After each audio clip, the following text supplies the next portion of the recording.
couldn't have two more different heavenly bodies than the sun and the moon. The sun's diameter is 864,000 miles and is 93 million miles away from the Earth. The moon's diameter is 2,160 miles and it's a mere 250,000 miles away. But, amazingly, they seem to us almost exactly the same size.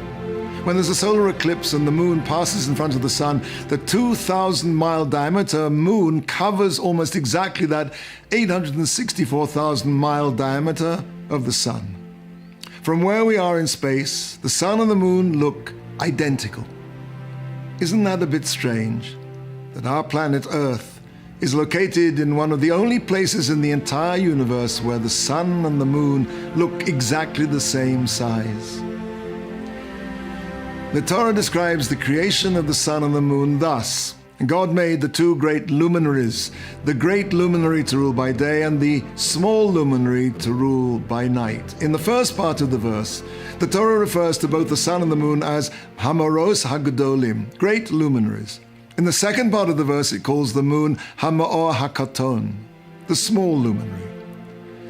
Rashi explains that God created both the sun and the moon equal, but the moon, so to speak, complained that two kings cannot share the same crown, so Hashem told the moon to make itself small. Every month, the moon gets smaller and smaller and smaller until it vanishes completely.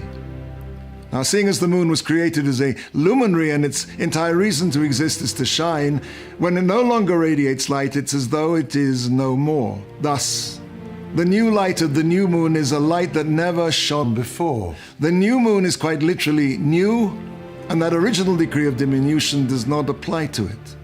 So this new moon has the potential to grow to its former greatness, as it says in the prophet Yeshayahu, Isaiah, V'hoya or halavana ka'or hachama. A day will come when the light of the moon will be like the light of the sun. In the ceremony of Kiddush Levana, the sanctification of the moon, we say, Shegam heim asidim le'eschadesh kamosa, that we, the Jewish people, will be renewed in the future, just like the moon. Like the moon, we will arise from nothing. The Jewish people are the people of the moon. So many times in our history, we seem to be on the point of vanishing completely, of extinction, vanishing into the darkness, and we rise time and time again like the moon.